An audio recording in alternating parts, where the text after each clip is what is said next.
اگر ہم نے اللہ کا شکر ادا کرنا ہو تو اتنی نعمتیں ہیں کہ ساری زندگی شکر ادا کرتے رہیں، ہم حق نہیں ادا کر سکتے۔ کیا ہم اللہ کی دی ہوئی آنکھوں کا شکر ادا کر سکتے؟ دیے ہوئے ہاتھوں کا، دیے ہوئے پاؤں کا، اس زندگی کا، اپنے عزیز رشتے داروں کی وجہ سے جو اللہ نے ہمیں بھائی دیے، بہنیں دی، بیٹے دیے، شادیاں کروا دی، سارے معاملات اللہ نے ہمارے سیدھے کر دیے، اور پھر بھی ہم اللہ کا شکر ادا نہیں کر پاتے، اس لیے کہ ہماری نظر اپنے سے اوپر والے کی طرف رہتی، اور اس کی کوئی حد بندی نہیں۔ جب ہم اللہ کا شکر ادا کریں گے اور اللہ ہمیں اور دے گا۔ اس لیے دین اسلام ہمیشہ زندگی کے سارے معاملات میں ہمیں سادگی سکھلاتا ہے، کیونکہ سادگی سے زندگی آسان ہوگی اور ہم شکر کی طرف آئیں گے۔ جب شکر کی طرف آئیں گے تب اللہ کے قریب آئیں گے، اور جب اللہ کے قریب آئیں گے اپنی آخرت کو بہتر کریں۔ نبی علیہ الصلوۃ والسلام کی زندگی کو دیکھیں، حضور انتہائی سادہ زندگی گزارتے تھے لباس کے اندر، اور آج ہماری ٹینشن سب سے بڑی ہے یہ ٹینشن نہیں ہے کہ لباس نہیں ہے، پریشانی یہ ہے کہ آج کون سا پہننا ہے، اس فنکشن کے لیے کون سا پہننا ہے، فلاں تو میں نے اس دن پہن لیا تھا اور لوگوں نے دیکھ لیا تھا، یہ پریشانیاں۔ اور جب نبی علیہ الصلوۃ والسلام کی زندگی کو دیکھتے ہیں تو رسول اللہ صلی اللہ علیہ وسلم نے فرمایا، من ترک لبسا ثوب جمال وهو يقدر علیہ قال بشر احسبه قال تواضعا۔ نبی علیہ السلام نے فرمایا، کسی شخص کے پاس اچھا لباس ہو، اس کے باوجود وہ نہ پہنے، تواضع اختیار کرتے ہوئے کوئی سادہ لباس پہن لے، ہمیشہ اچھے کی طلب نہ رکھے، مہنگے لباس کی طلب نہ رکھے، نبی علیہ السلام نے فرمایا اس شخص کی فضیلت یہ ہے، کساہ اللہ حلت الکرامہ، قیامت والے دن اللہ اس کو جنت کے معزز لباس پہنائے، صرف اس کی سادگی کی وجہ سے۔ اور سیدنا معاذ بن انس رضی اللہ تعالیٰ عنہ بیان کرتے ہیں کہ نبی علیہ السلام نے فرمایا، من ترک اللباس تواضعا للہ وہو یقدر علیہ، کہ جو شخص سادہ لباس پہنے تواضع اختیار کرتے ہوئے، عاجزی اختیار کرتے ہوئے، استطاعت ہے اس کے پاس مہنگا لباس پہننے کی لیکن جان بوجھ کے سادہ پہنتا ہے کہ تواضع آئے، عاجزی آئے، نبی علیہ السلام نے فرمایا، دعاہ اللہ یوم القیامت علی رؤوس الخلائق، قیامت والے دن اللہ رب العزت اس کا نام اناؤنس کریں گے، اس کو بلائیں گے لوگوں کے سامنے، اور سارے لوگ دیکھ رہے ہوں گے، اس معزز شخص کو اللہ بلا کے کہیں گے، اسے اختیار دیں گے کہ جنت کے لباسوں میں سے جو لباس یہ شخص پہننا چاہے پہن، صرف اور صرف اس سادگی کی وجہ سے۔ اور نبی کریم صلی اللہ علیہ وسلم ہمیشہ سادہ لباس پہنتے تھے۔ سیدہ عائشہ رضی اللہ تعالیٰ عنہ بیان کرتی، حضور کا لباس سخت سردی میں بھی بسا اوقات اتنا گرم ہوتا تھا کہ نبی علیہ الصلوۃ والسلام کو اس میں پسینہ آتا، اور رسول اللہ صلی اللہ علیہ وسلم کہتے کہ یہ پسینہ ٹھنڈک کا سبب بنتا،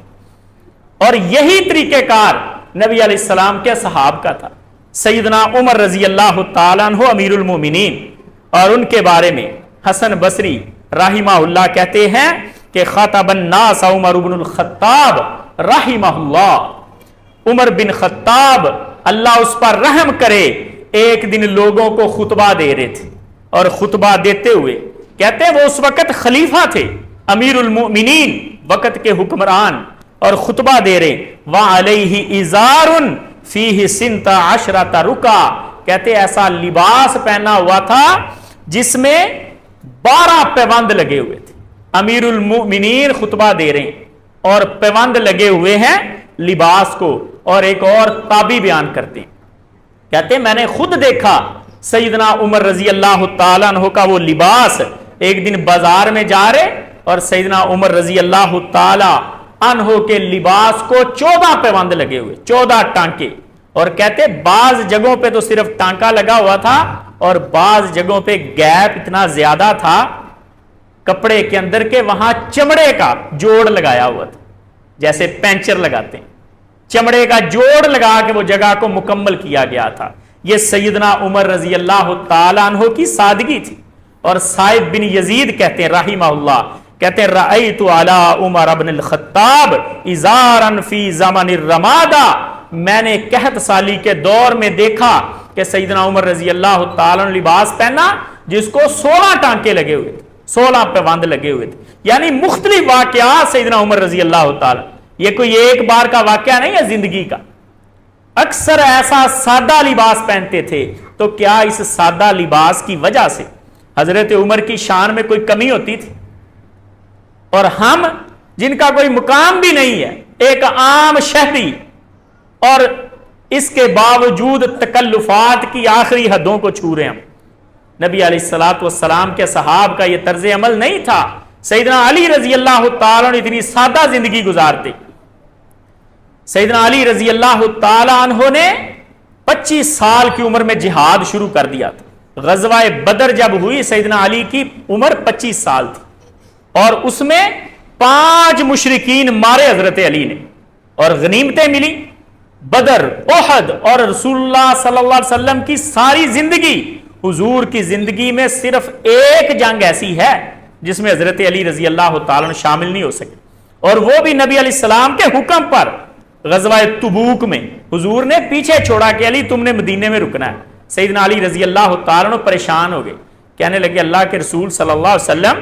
آپ مجھے عورتوں اور بچوں میں چھوڑ کے جا رہے ہیں، میں جہاد کرنا چاہتا ہوں۔ نبی علیہ السلام نے تب فرمایا علی تو اس بات سے راضی نہیں، تو میرے لیے ویسے ہو جیسے موسیٰ سے ہارون ہے،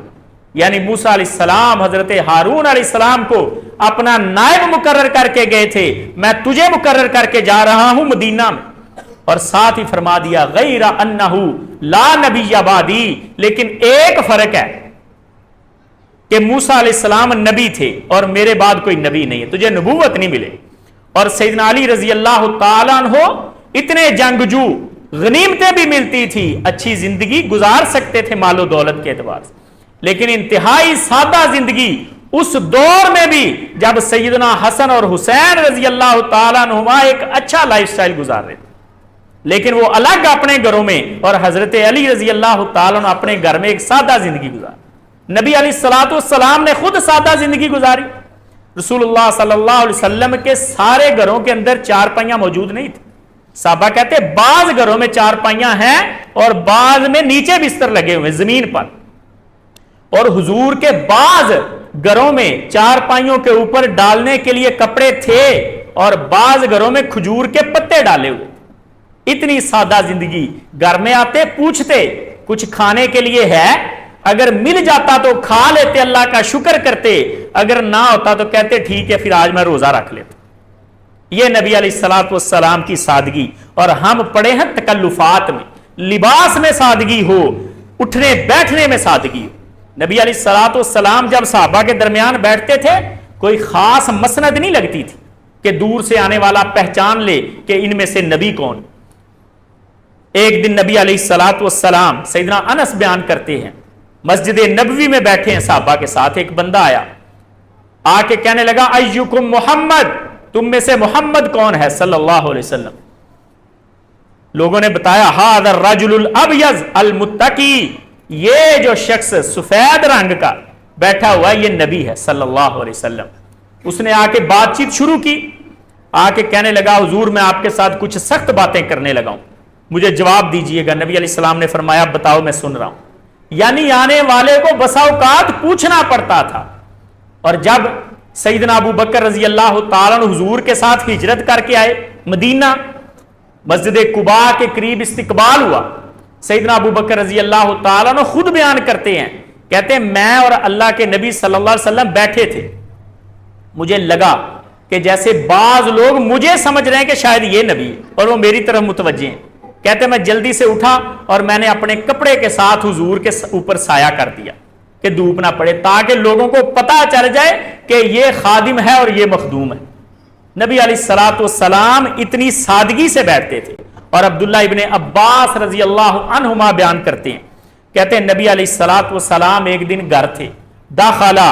علیہ عمر، اور حضرت عمر آئے. نبی علیہ السلام چٹائی پہ لیٹے تھے اور چٹائی کی وجہ سے, اس کی سختی کی وجہ سے نبی علیہ السلام کے جسم کے اوپر نشان پڑے ہوئے. اور حضرت عمر نے کہا اللہ کے رسول حل اتخذت فراشن اوسر من ھذا,